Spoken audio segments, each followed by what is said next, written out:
El síndrome de Estocolmo en los secuestros alienígenas de Corrado Malanga.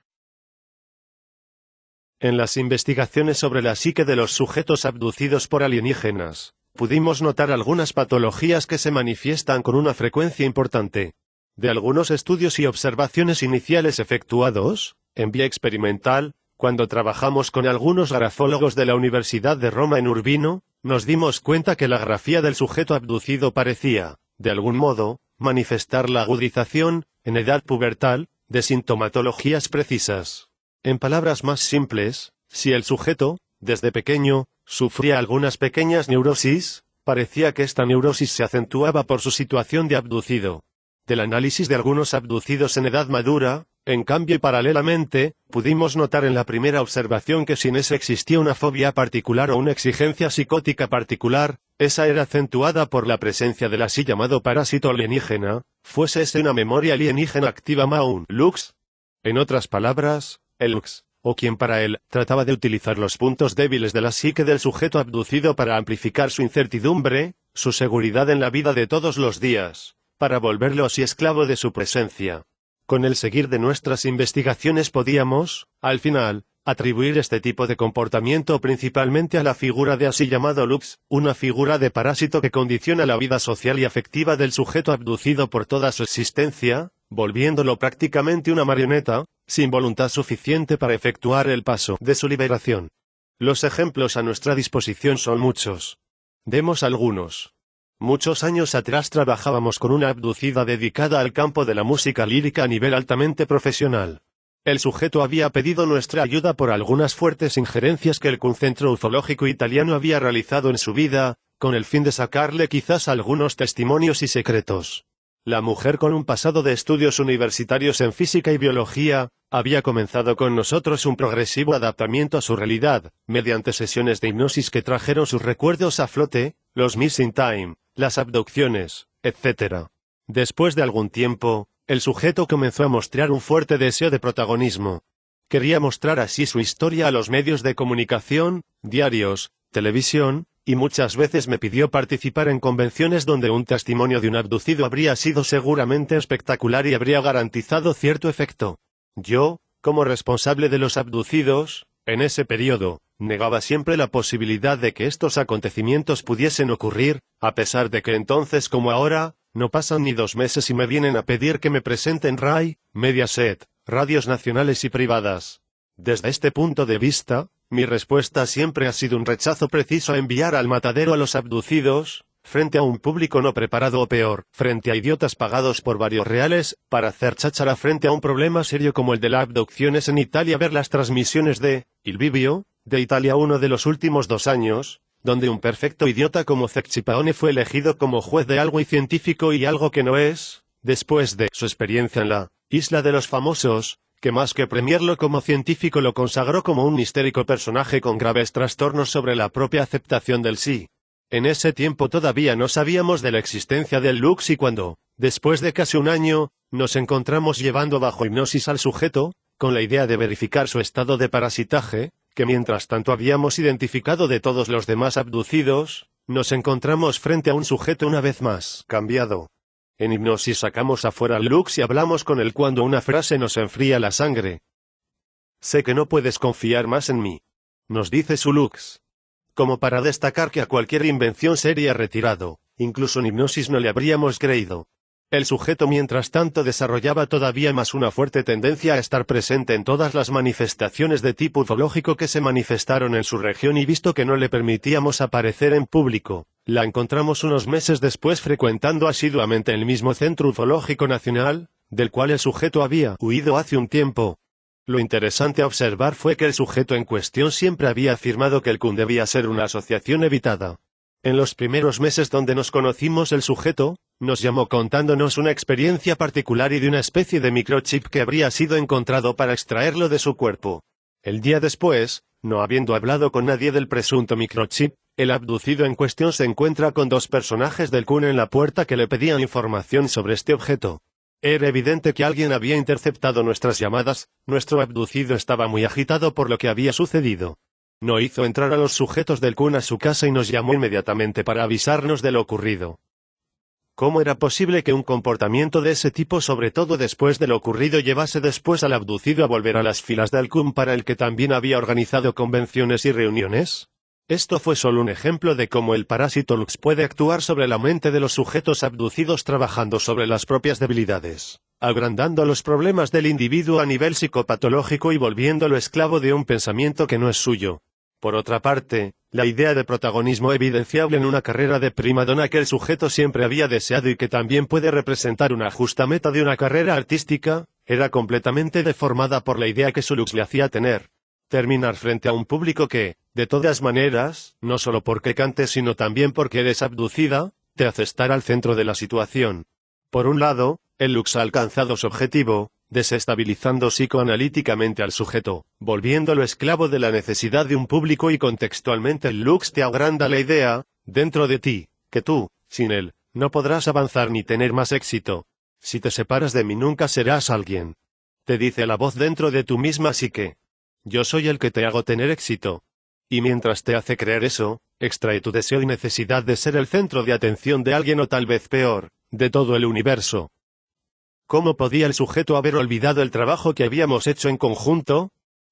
¿Cómo podía haber olvidado los testimonios que habían salido de sus hipnosis que trazaban un cuadro de los alienígenas crueles en el enfrentamiento de la abducida y de su hija?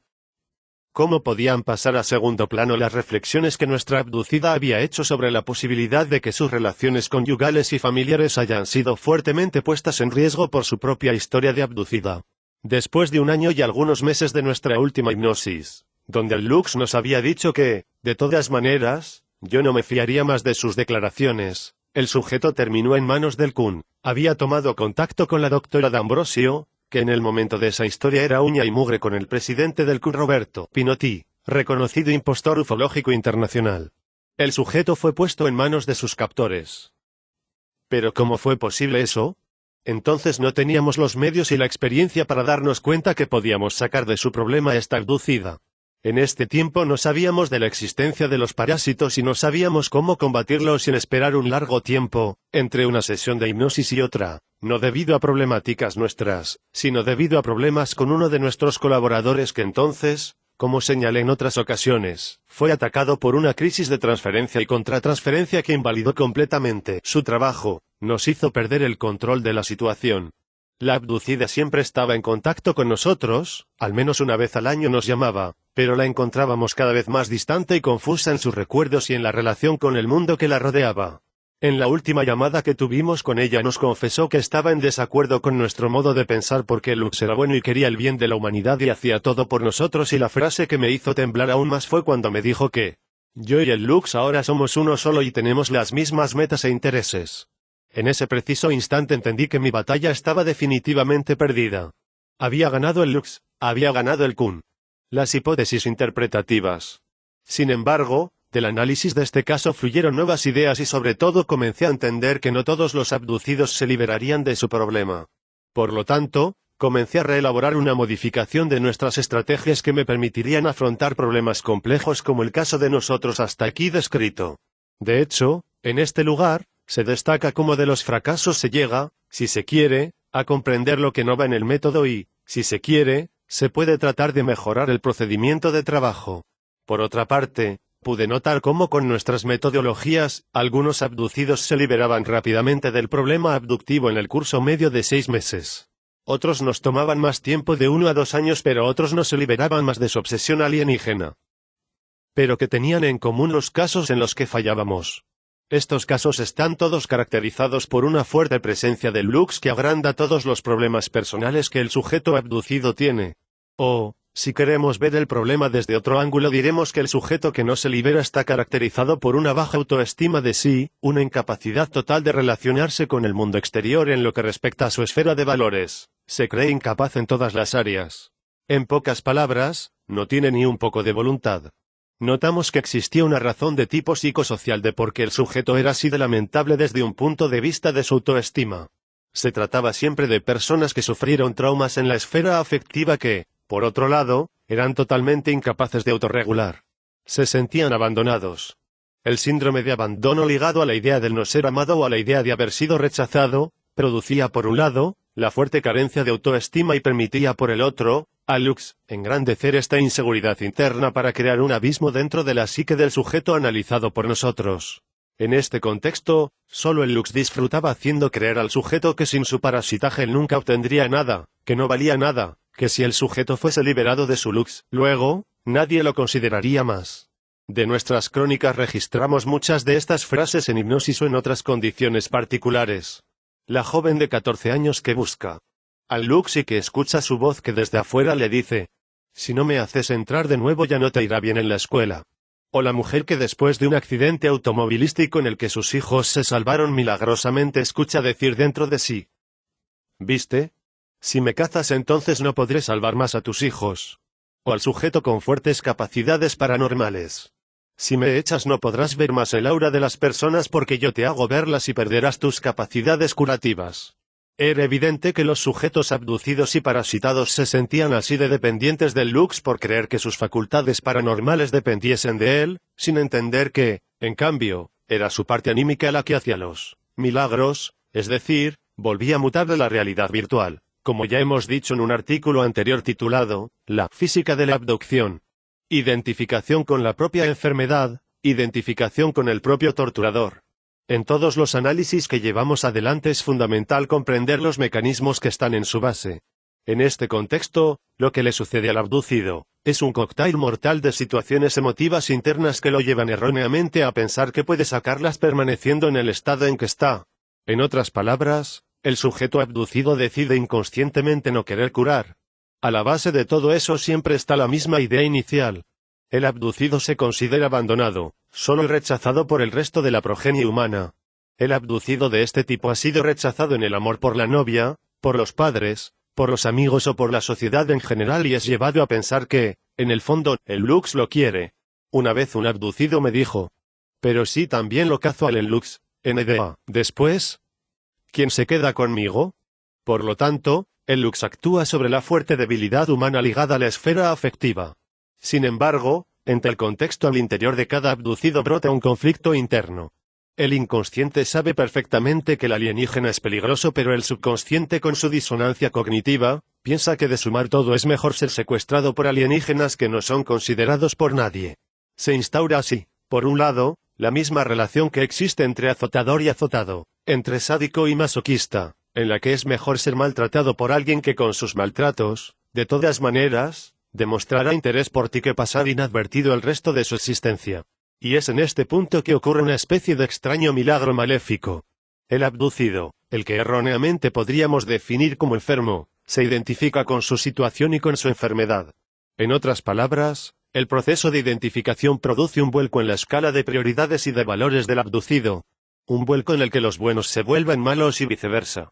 Este vuelco es necesario para la sobrevivencia psíquica del abducido que, para poder justificarse, es obligado a modificar las cartas del juego en la mesa. Por lo tanto, los alienígenas se vuelven buenos. No pueden ser malos si no son torturadores. Por lo tanto, este comportamiento es una necesidad mediante la cual el sujeto abducido no solo acepta al alienígena dentro de sí, sino que se justifica a sí mismo y a su incapacidad para efectuar cualquier esfuerzo para cazar al alienígena. Pero para hacer esto necesita de una extrema revisión de sus ideas. Él, a través de un proceso de contratransferencia, se vuelve el alienígena mismo. Él se convierte en su enfermedad. Tal transformación produce dos efectos extremadamente interesantes. El primero consiste en que si yo estoy enfermo y si la gente me cura porque estoy enfermo, entonces debo permanecer enfermo, porque si me curase, ninguno más me curaría. El segundo es que comienzo a pensar que no tengo un alienígena dentro de mí, pero yo mismo soy alienígena y vengo a este cuerpo o contenedor para una misión que mis colegas terrestres no pueden comprender. Al llevar adelante nuestra investigación sobre los abducidos nos dimos cuenta que el síndrome que estamos delineando está presente en latencia en todos nuestros sujetos y es causado por la poca estima que esos tienen de sí mismos. La identificación con el propio torturador. El síndrome de Estocolmo. Pero, ¿qué hace todo esto con el síndrome de Estocolmo? El término síndrome de Estocolmo deriva de un hecho realmente ocurrido a 4 implicados tomados como rehenes en un banco de Estocolmo por 6 días. Ellos, una vez liberados, persistieron con una especie de fidelidad hacia el bandido que durante el cautiverio los amenazaba de muerte. En realidad parecía que tuviesen más miedo de la policía que, durante la experiencia, era vista como mala y hostil. Los 4 rehenes en el banco, el que crea ansiedad y el que tiene el poder para aliviarles, paradójicamente siempre la misma persona, tiene el dominio sobre el comportamiento y sobre la emotividad de los rehenes. Para garantizar su sobrevivencia nos propicia su gracia y el resentimiento en su contra es retirado y proyectado sobre sus presuntos agresores que el carcelero trata de representar del peor modo posible. Mira, T5. Han abandonado. Ni siquiera quieren pagar el rescate, negando mientras el acceso a la información del exterior. En definitiva, el comportamiento de los rehenes, que a primera vista parece bizarro, puesto en su contexto de referencia se vuelve comprensible. Otro ejemplo de este fenómeno, una pequeña que ha sufrido violencia comienza a creer que es mala o indigna. ¿Por qué hace eso? ¿No sería más fácil pensar que el papá es el malo? A la vista de la teoría sobre el síndrome de Estocolmo podemos comprender que tal convicción disfuncional permite a la pequeña darle un sentido a lo ocurrido. Si comprendiera que tan malo y fuera de control está el padre del que depende para el autosustento, sería presa de una angustia aún más grande. También tenemos presente que fenómenos similares al síndrome de Estocolmo se presentan normalmente en los estados totalitarios. Pensemos solamente en el caso de la Alemania nazi. La mayoría de la población alemana había aceptado volverse cómplice del régimen nazista por conformismo, ciertamente, pero también porque la identificación con el líder y con el agresor permitía sentirse poderoso más que indefenso frente al totalitarismo. Es un mecanismo que se verifica también cada vez que la víctima se transforma al paso en torturador. A propósito de esto, Bettelheim escribe: cuanto más absoluta es la tiranía y cuanto más débil se vuelve el individuo, tanto más fuerte será en él la tendencia a recuperar sus propias fuerzas haciéndose parte de la tiranía, para gozar así de su potencia. Aceptando todo esto se puede adquirir o readquirir cierta integración interior mediante el conformismo. Pero el precio que se debe pagar es la identificación sin reservas con la tiranía, en resumen la renuncia a la propia autonomía. Bettelheim, Bruno, Il cuore vigile. Anatomia individuale societ di massa, Adelphi, Milano 1988. p. 341. La rica heredera Patty Hearst, después de haber sido raptada por el ejército Simbionés de Liberación en febrero de 1947, forma parte de un robo a un banco junto a 2 de sus secuestradores. 2 meses después, fue arrestada en septiembre de 1975, pero su defensa no llegó a validar la tesis de la falta de culpabilidad a causa de la manifestación del síndrome de Estocolmo. Patty Hearst. Elizabeth Smart fue raptada y violada por un hombre con enfermedades mentales que la consideraba su esposa. Entre el 2002 y el 2003 Smart pasa varios meses junto a su torturador sin alguna compulsión física. Pensaba que si llegaba a establecer una relación con él, podría convencerlo de renunciar a todo, y si se hubiese liberado de la angustia que tenía dentro, tal vez podría haber tenido dudas. Si le gustas a alguien, no te matará. Christine Enmark, rehén en Sveriges Banco de Crédito de Estocolmo, en un testimonio a la policía. Todavía no se conoce con precisión la posible duración de este síndrome, pero parece que puede existir también por algunos años. Natascha Kampusch vivió segregada con su captor Wolfgang Priklopil de marzo de 1988 al 23 de agosto del 2006, día en el que escapó. Declaró haber tenido la posibilidad de escapar muchas veces, pero prefirió quedarse con el captor. El motivo de la fuga, de hecho, no fue un deseo de libertad, sino una pelea con el secuestrador mismo. A los investigadores y a los psicólogos que cuidaron de ella les testificó diciendo que no se sentía privada de nada y que estaba disgustada por la muerte de su secuestrador, que se suicidó después de que escapó. De todas maneras, es oportuno destacar que también en quien ha desarrollado el síndrome de Estocolmo se ha encontrado con el pasar del tiempo, trastornos del sonido, pesadillas, fobias, sacudidas repentinas, flashback y depresión, las mismas situaciones que son descritas por los abducidos durante su vida.